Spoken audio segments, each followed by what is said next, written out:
Celine POV. Lumipas ang mga araw. Ineng, umalis ka dito. Nangangamoy ka. Bigla ako napaatras. Bala ko lang namang bumili ng pagkain. Ngunit sadyang may mga tendera na ayaw magpabili. Porket ganitong itsura ko. Bibili lang po ah. Hay nako, sa iba ka na lang bumili. Ang baho mo. Baka umalis sa mga customer ko. Pagtataboy nito. Nakagat ko ang ibabang labi nang biglang may humawak sa palapulsuhan ko. Nahintakutan ako na makitang isang matabang lalaki. Hinihila kong kamay ko, ngunit mahigpit yon. Neng, ako nang bahala sa'yo. Bibilang kita ng pagkain. Sumama ka lang sa akin. Hindi ka na magugutom pa. Biglang lumakas ang kabakol. Ayoko po, bitawan niyo ako. At pilit kinakalas ang kamay nito. Ngunit mahigpit yon. Akmang kakalad ka rin ako nito upang makalayo sa mga tao na bigla kong kagatin ng kamay niya. Bigla tong napahiyaw at nabitawan din ang kamay ko. Mabilis pa sa 4:00 pagtakbo ko. At dahil sa patawid ako sa kalsada, kaya isang matinis na businang nagpabingi sa akin. Nalaki ang mga mata ko nang makitang sasakyang tatama sa akin. Ramdam ko ang pamumutla ko. Wala akong nagawa kung hindi mapapikit na lang. Inaasahang tatalsik ang payat kong pangangatawan, ngunit ilang minutong nakakalipas. Walang tumama sa katawan ko. Namalayan ko na lang ang pagtulong na luha sa mga mata ko sa halo-halong nararamdaman. Matinding takot at saya na rin sa isiping ligtas pa rin ako. Nanginginig pa rin ako nang makita kong bumaba ang driver noon. Pareho yata kaming nagulat. Kung hindi ako nagkakamali, ito yung lalaki na kasama ng ginang na nagbigay sa akin ng libu-libong pera. Iha? Hindi ako mimik hanggang sa makita kong bumaba doon ng ginang. Inutusan nito na kaputing lalaki na itabi raw ang sasakyan nila. Iha, ayos ka lang ba? Bakit bigla-bigla kang tumatawid? Mabuti na lang at nakapagprenong driver ko. Niyaya ko nito sa isang tabi. Ewan ko ba't bigla na lang ako napahagulhol. Napaupot doon itinuloy ang pag-iyak. Hey, huwag kang umiyak. Hindi naman kita sasaktan. Pag-aalo ng ginang. Mabilis akong umiling at pinunasan ng luha. Tiningala ko to. Hindi naman po dahil doon. Naiyak ako kasi mabuti po kayo. May malasakit sa akin.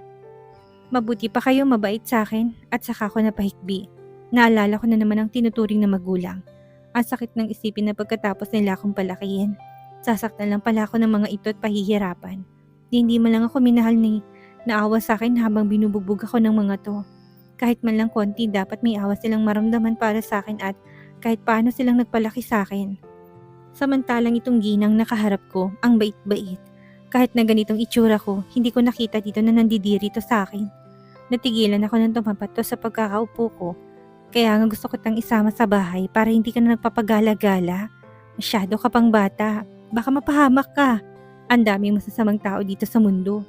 Tumulo na naman ang luha ko. Naalala kong bigla lalaking gusto akong dalahin sa kung saan. Dapat ba akong magtiwala dito? Napatitig ako sa ginang nang bigla itong umiti. Ang mabuti pa, kumain na muna tayo. Sumama ka sa amin. Sabay tinuro nito ng malaking mall na nasa tapat lang namin. Hindi ako kaagad nakasagot. Alam kong natatakot ka magtiwala sa akin pero hindi naman kita pipilitin. Kung ayaw mo pa rin sa akin sumama. Kaya yayain na lang kitang kumain at bibilan na rin kita ng ilang damit mo. Napalunok ako. Hindi pa rin ako makapaniwala. Bakit ba ako inaksaya ng ganito ng ginang na to? Isa lang akong pulubi. Bakit po nagsasayang kayo ng oras para sa isang katulad kong pulubi? Biglang naisitinig kong nilalaman ng isipan ko. Kita ko natigilan to. Nagtaka ako nang dumaan sa mga mata nitong kalungkutan. Ngunit sandali lang yon. Dahil may kakilala ko na katulad mo nung bata pa lang ako. Pero bigla na lang bigla tong napahinto. Tumingala ito sa langit para itong may pinunasan sa gilid ng mga mata. Wala na siya. Namatay siya dahil sa pagligtas sa akin. Muntik na ako ng masagasaan pero tinulak niya ako tiyang nabangga ng malaking sasakyan. Gulat ako na patitig sa ginang. Kita ko kung paano nito pinunasan ang gilid ng mga mata. Kaya nga gustong gusto kitang isama sa bahay para malayo ka sa kapahamakan. Pero kung ayaw mo, hindi kita pipilitin. Bibigyan kita ng ilang araw para makapag-isip. Sa ngayon, samahan mo na muna akong kumain. At saka itong ngumiti ng bahagya. Pero hindi po ko pinapapasok sa akong bahala. Pagpuputol nito sa sasabihin ko, napilitan akong tumayo. Nahihiya man ngunit mas pinili kong sumama. Umaasang totoo nga na mabait ito. Nagtataka ako nang walang reklamo kung papasukin ng gwardya. Habang kasama kong ginang, yumukupang ang mga to sa amin. Hindi na nakaligtas sa akin kung paano ko tingnan ng mga taong naroon sa loob. Napayuko ako na makitang para silang nandidiri sa akin. May natatawa pa. Gustuhin ko mang mapangitit unang beses ko man nakapasok sa ganito kalamig at kagandang lugar, ngunit hindi ko magawa at baka isipin ng mga tao nakatingin sa amin ay isa akong baliw. Nahihiya nga ako at kasama kong ginang na napakaganda at pati pananamit nito. Ang bango-bango rin. Samantalang ako pulubing-pulubi ang itsura, napahinto ako nang huminto ang ginang. May kinakausap to hanggang sa humarap ito sa akin. Iha, sumama ka na muna sa kanya. Sa banyo kayo pupunta para makapaligo ka. Dadalan ka na lang niya ng sabon at bagong damit mo. Nakangiting wika nito. Agad ako natakot at alam kong napansin niyo ng ginang. Huwag kang matakot, wala siyang gagawing masama sa'yo. Hihintayin kita dito. Napalunok ako. Tara na po. Nakangiti na wika ng magandang babae sa akin. Namalayan ko na lang na napasunod ako dito, ngunit kabadong-kabado ako. Nagpakawala ako ng buntong hininga pagkapasok ko sa napakalawak na banyo. Hindi ko maiwasan ng mamangha sa ganda at linis. Nasa akto ako ng pagkatulala nang biglang bumukas ang pinto ng banyo. Muntik pa akong magulat kung hindi kaagad sumilip ang babaeng kasama ko kanina. Hay, heto na nga palang isusuot mo. Gamitin mo rin tong sabon para sa buong katawan mo. Salamat po, sabay yuko dito. Nasundon ka mga mata nito. Nakatingin to sa maliit na bowl kung saan kanina ko pa tinitingnan. Para saan po pala yan? Tanong ko, ngumiti to sa akin. Ginagamit yan kapag tatae ka. Diyan ka tatae tiihi, sagot nito na ikinalaki ng mga mata ko. Natutup ko pang bibig ko. Po, bakit naman sasahurin ang dumi ko dyan? Bigla ko napangiwi, ngunit tinawa na lang ako ng magandang babae. Toilet ang tawag dyan. Diyan talaga dumudumi ang mga tao at pipindutin mo lang ito para mawalang dumi dyan. Sabay turo nito sa maliit na butas na may konti pang tubig. Hindi pa rin ako makapaniwala. At ito ang shower na tinatawag. Pihitin mo lang ito at lalabas na dyan ang tubig. Bigla ko napatili sa pagkagulat nang lumabas ang tubig mula sa itaas. Grabe naman ang pagkamangha ko. Wow, ngayon lang ako nakakita nito. Parang magic. Ignorante kong wika, natawa naman ang babae. Hanggang sa nagpaalam na itong lalabas na muna. Nagningning yata ang mga mata ko na makitang dress na binigay nito sa akin. May maliit din na tela na alam kong pintatakip yon sa ibaba ko at meron din pantakip sa dibdib ko. Nakalimutan ko nga lang kung anong tawag doon. Nakikita ko lang kasi ito sa mga television na napapanood ko. Sumilip ako sa labas ng pinto at nagulat ako at nandun pa rin ang babae. Tumingin to sa akin. Tapos ka na? Tumango ako at lumabas ng tuluyan sa banyo. Kita kong tinignan ako nito mula ulo hanggang paa. Binigyan din kasi ako nito ng flat na sandals. Dati kasi nakapaalang ako. Halos hindi kita makilala. Ibang-iba ka na sa nakilala kong babae kanina na napakadungis. Sabay ngiti nito, tipid at nahihiyang ngiti ang binigay ko dito. Abot hanggang tuhod ang dress na pinasuot nito sa akin. Ang ganda mo palang dalaga. Maputi ang kutis mo at makinis din. Nasaan bang mga magulang mo tinayaan ka lang na magpalaboy-laboy? Dalaga ka pa naman. Hindi na ako nakasagot at napansin kong paglapit ng ginang. Hanggang ngayon, hindi ko pa itatanong ang pangalan mo. Celine? Nakangiting sambit nito sa pangalan ko. Para bang hindi to makapaniwala sa nakikita niya ngayon. Siguro dahil malinis na ako at hindi na ako pulubing tignan at hindi na rin mabaho. Ako nga po, nahiyang wika ko. Napayakap ko pa ang sarili ko, sobra ako nilalamig sa lugar na to. Muntik na kitang hindi makilala. You're so beautiful. Makinis palang balat mo, tang puti mo rin. Papuri nito. Hinawakan pa nito ang buhok ko at ang ganda pala ng buhok mo. Natural ang pangingintab niya. Ngayon ko lang napansin na may pagka-golden ang buhok mo, Iha. Napahawak din tuloy ako sa sariling buhok. Sobrang lambot na hindi katulad nun na sobrang tigas at nagkit. Salamat po. Hinawakan itong kamay ko. Napakurap tuloy ako. Kumain na muna tayo at saka kita ililibot. Nakita kong umalis ng babaeng tumulong sa akin kanina. Pansin ko nga na may kapareho tong kasuotan. Ang tawag sa kanya ay sales lady. Dito siya nagtatrabaho. Naramdaman yata nitong paghahanap ko sa babae. Tanging tangulang ang naisagot ko. Hanggang sa unti-unti nang lumabas ang pagkatamis kong ngiti. Sobrang ganda dito sa loob at ang lamig-lamig. Draco POV. Bigla ko napaangat ang tingin nang pumasok ang sekretary ko. Hindi ko naiwasang magpakawala ng mabigat na buntong hininga dahil sa suot nito. Hindi naman lingit sa akin ang pagpapapansin nito. Kung gaano to nagpapantasya sa katawan ko. Yumuko ako at inabalang sarili sa pagpapapirma ng papeles. Sir, your last meeting was with Mr. Lorenzo? Ang pangakit na wika nito. Sinadya pa nitong yumukod para makita kong pisngi ng pakwan niya. Malaki yon at kahit na sinong lalaki, panggigigilan. Pero iba ako, masyado akong pihikan pagdating sa mga babae. Ayoko ng mga babaeng kaladkarin at ganito ang pananamit. Pero aaminin ko naman na nakakaramdam ako ng pangiinit. Lalaki pa rin ako at nahihirapan akong kontrolin ang init ng katawan ko. Kaya kapag ganito na sinasadya na nitong mang-akit, agad ko na itong pinapalabas. Ayokong mawala ako sa katinuan at matukso pa nito. Minsan na nga rin ako nakipagrelasyon noong nag-aaral ako sa college.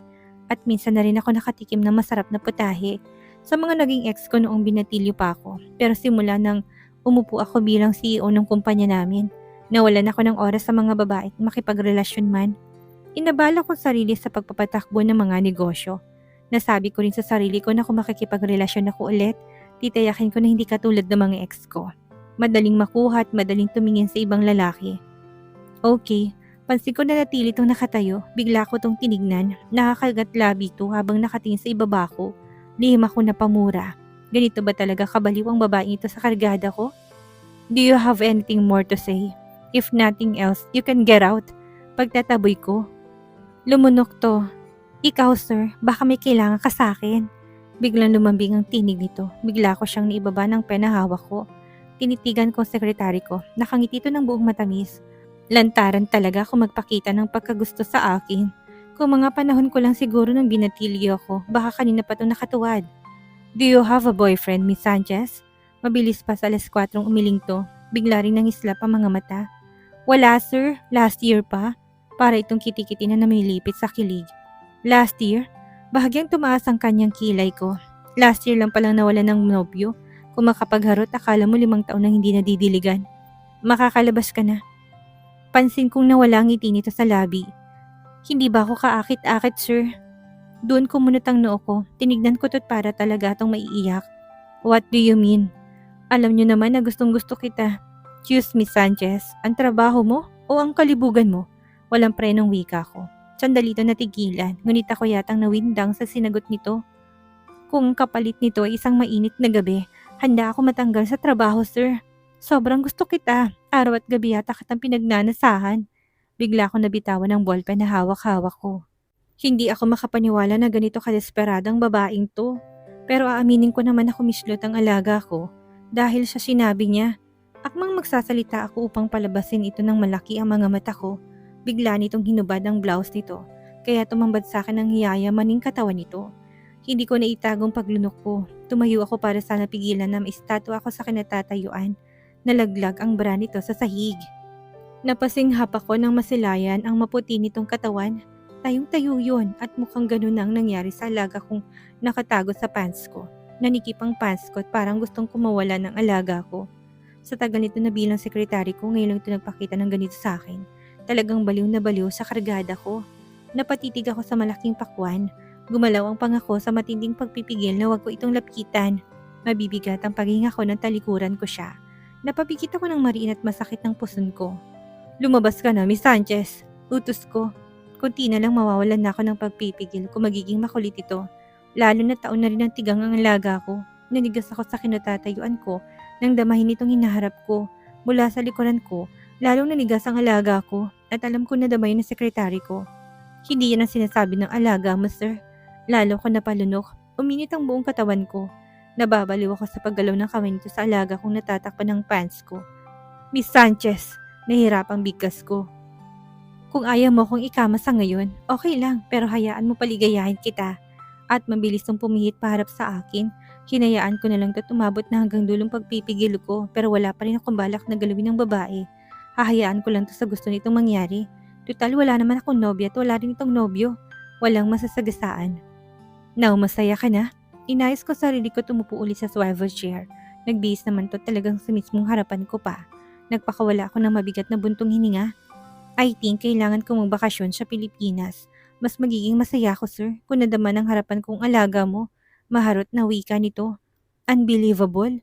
This is the first and the last, Miss Sanchez. I just gave it to you. Ngunit isang maharot na tawang pinakawalan niya. Well, see, sir. Sabay talikod nito at umindayag pang maumbok nitong puwetan. Ramdam kong pamumula ng mukha ko. Napasabunot ako sa ulo at uminit na naman biglang alaga ko dahil sa sinabi niya. Ang tagal ko na rin hindi nakakita ng perlas ng kayamanan. Nang bigla akong mapapitlag. Yes, agad na sagot ko sa telepono. San? Bigla ko napaupo ng tuwid. Ma'am, napatawag kayo. Ramdam kong pagbitaw ng buntong hininga nito sa kabilang linya. Kailan ka ba uuwi? Don't tell me wala kang plano umuwi ngayong taon. Napahilot naman ako sa sentido. Uwi ako ma'am at baka tumagal ang bakasyon ko dyan. Really? Naku, tsak na matutuwa ang dalawang kambal niyan. Panganay ako sa magkakapatid. Dalawang babae at magkakambal pang mga to. Kung ang dalawang kambal na natili sa Pilipinas, ako naman dito sa Singapore. Dito ko pinapatakbo ang negosyo namin. Bihira lang ko umuwi ng Pilipinas pero dahil mukhang gagawa't gagawa ng kalibugan, ang sekretary ko ay mas mabuti na magbakasyon ng matagal sa Pilipinas. Mas mabuti nang umiwas sa tukso. Mahirap na't baka hindi ako makapagpigil. Hindi pa naman to ang tipo ng babaeng pinapangarap ko. Celine's POV. Iha, are you alright? Bigla ko napapitlag. Po, tinatanong kita kung okay ka lang ba? At saka tipitong ngumiti. Nakagat kong ibabang labi sa bayo ko. Nilaro-laro ko pang daliri ko. Hindi ko kasi maiwasang kabahan. Nakaramdam ng takot. Nang maramdaman kong pagtapik ito ng marahan sa braso ko. Wala kang dapat ikatakot. Sa bahay marami kang makakasama at makakausap. Wala nang mananakit sa'yo doon at magbabalak ng masama. Marahan ako napatango. Tinignan ko rin to sa mga mata. Salamat po talaga, Ma'am Janine. Pinigilan kong bumagsak ang mga luha sa mga mata ko. Sa ilang oras namin sa mall kanina, pinagtapat kong lahat dito. Simula kabataan ko, kung paano ako binubugbog at sinasaktan ng mga nakilala ko mga magulang. Pinagtapat ko rin dito kung paano ako naging palaboy-laboy. Pinagtapat ko rin dito na muntik na akong mabaliw na tuluyan noon. Hanggang sa sasabihin ko na rin dito na may isang babae nagdala sa akin sa lugar kung saan may mga totoong baliw. Sinabi ko rin dito na yun ang dahilan kung bakit ayoko magtitiwala agad sa mga taong lumalapit sa akin. Pinaalam ko rin dito kung paano ko tumakas sa lugar na pinagdalan sa akin noon hanggang sa ipinagtapat ko kung bakit gano'n na lang pagtakbo ko kanina na muntik ko nang ipapahamak. At noon ko rin nalaman na may 3 anak ito, isang lalaki at 2 kambal. Napaawang ang mga labi ko kasabay ng palalaki ng mga mata ko nang masilayan ang labas ng bahay nila. Kitang-kita kung gaano kalawak at kaganda sa labas. Lalo ko namang na makababa sa sakyan. Para ako nasa palasyo. Nakakapigil hininga. Let's go, yaya nito sa akin. Bigla naman ako napasunod sa likuran nito. Panay lunok ko ng laway habang nakamasid sa buong kapaligiran. Sobrang ganda ng bahay nito. Napakalaki. Bigla ako napatili, ngunit kagad ding tinakpan ng bibig. Kung bakit sa kakalibot ng mga mata ko'y muntik na akong madapa. Napakurap-kurap ako nang makitang ilang kababaihang nakaputi lahat ng damit. Nakayukong mga to sa harapan ni Ma'am Janine. Magandang hapon, Doña Janine. Sabay-sabay pa ng mga to. Para akong tanga na nakaawang ang bibig habang nakatingin sa mga ito. Napatras ako ng konti nang lumingon sa akin si Ma'am Janine. Celine, silang makakasama mo. Ito si Ma'am Len. Siya ang magtuturo sa'yo kung anong mga gagawin mo at saan ka matutulog. Siya nang bahala sa'yo, ha? Tanging paglunok at tango ang naisagot ko. Natutuliro pa rin ang batang kaisipan ko. Kahit naman kasi 20 years old na ako, nandun pa rin ang pagiging inosente ko sa maraming bagay. Siyang bagong makakasama niyo. Huwag niyo siyang pagsasalitaan ng masama at gawa ng bagay na ikakatakot niya. Turuan niyo siya ng maayos. Opo, Doña Janine. Nasundan ko na lang ng tingin si Ma'am Janine na nagpaalam na itong aakit na muna sa kwarto. Tara na, Iha. Doon ako napatingin sa nagangalang Len. Nakaramdam ako ng takot at kung pagmamasdan ito'y parang kasing edad lang ng nakilala kong ina. Tahimik akong sumunod dito. Bumagal ang paghahakbang ko na makitang malaking frame sa malawak na sala. Para ako natulala nang makitang isang lalaking akala mo sa akin talaga nakatingin. Katabi nitong 2 babae. Siguro tong mga anak ni Ma'am Janine at ang asawa niya. Nasaan kaya sila? Bigla ko nilibot ang paningin. Napansin kong higanting hagdan pa itaas. Dito ang tulugan natin. Doon naman ako natauhan sa malalim na pag-iisip. Ginala kong paningin. 2 kamang nandun at ito naman ang cabinet natin. Dito nilalagay ang mga damit. Humakbang ito ng bahagya. At ito naman ang banyo nating 2. Nasundan ko ito at sinilip ang tinutukoy nito. Katulad ng pinagliguan ko sa malamig na lugar na kung tawagin ay mall. Saan po natutulog yung? Bumaling to sa akin. May sarili silang kwarto. Sama-sama silang lahat sa malaking kwarto. Ako lang nahiwalay at ako ang mayordoma dito. Nang ibig sabihin, higit na pinagkakatiwalaan ng mga amo natin. Paliwanag nito. Bigla ko namangha. Bakit po kasama niyo ako? Nahiyang wika ko. Hindi ko naman kasi nakakalimutan na isa lamang akong pulubi. Hindi ko nga alam kung ipinaalam ba ni Ma'am Janine sa mga to kung saan talaga ako nanggaling. Doon ko nakitang tipid nitong ngiti. Dahil yun ang inutos ni Doña Janine, kaya yung isang kama sa'yo yan. Kakalagay lang niyan kanina at sinabi nga niya na may bago kami makakasama. Magpahinga ka na muna at ilagay mo na lang sa cabinet ang mga gamit mo. Tatawagin na lang kita kapag kakain na. Bukas ko pa naman ituturo sa yung mga gagawin mo. Mahabang wika nito, akmang tatalikod na to. Salamat po. Bigla ko napakamot sa ulo na makalimutan ang pangalan nito. Nanay Len na lang ang itawag mo sa akin, iha. At saka itong ngumiti. Naiwan naman akong tulala hanggang sa ilibot ko muli ang paningin ko. Bigla akong napangiti para akong kinikilig sa sobrang saya. Sa wakas may bahay na ako matutulugan. Makakakain na rin ako ng hindi nang lilimos. Hinaplos ko ang kamang inilaan sa akin. Tumalon-talon pa ako na parang bata. Humigat nilasap ang lambot nun. Ang bango. Sinubsob ko pang mukha ko sa malambot na unan. Nakakalampag pa ako sa sobrang tuwa. Wow! Nalalaki ang mga mata ko at nagandahan ako sa labi sa cabinet. Ang laki noon. Samantalang ilang piraso lang ang damit ko at binili lang yun ni Ma'am Janine. Pati dito malamig din. Napatitig ako sa maliit na bagay na parang bumubuga ng lamig. Ano kayang tawag dito? Isang tapik sa pisngi ang nagpagising sa akin. Celine, gumising ka na muna. Kakain na tayo. Boses ni Nanay Len. Doon naman ako biglang napabalikwas. Sorry po, nakatulog ako. Nahiyang wika ko. Ngumiti to sa akin. Tahimik akong sumunod dito habang ginagalang muli ang paningin. Lalong nangislap ang mga mata ko na makita kung gaano kaliwanag sa loob ng kabayan. Pati inaapakan ko nangingislap na akala mo ginto. Ang dulas-dulas din. Nanay Len, ano po ba yung nasa itaas at napakaganda at liwanag? Tanong ko habang nakatingala. Chandelier ang tawag dyan, iha. Napatango-tango naman ako. Bigla na naman ako napayuko nang makita mga bagong makakasama. Nasa mahaba at malawak silang lamesa. Hindi ko maiwasan ng kabahan at mahiya. Iha, silang makakasama natin. At saka nito binanggit sa akin. Isa-isang pangalan ng mga ito. Lihim naman ako napalunok at hindi ko naman matandaan agad ang pangalan ng mga to. Bastang napansin ko lang dalawang medyo bata sa kanila. Hindi nalalayo sa edad ko. Nakahinga ako ng maluwag nang ngumiti sila sa akin at yayain na rin ako na kumain. Biglang kumalamang sikmura ako na makitang pagkain. Ang dami! Bigla ako naglaway.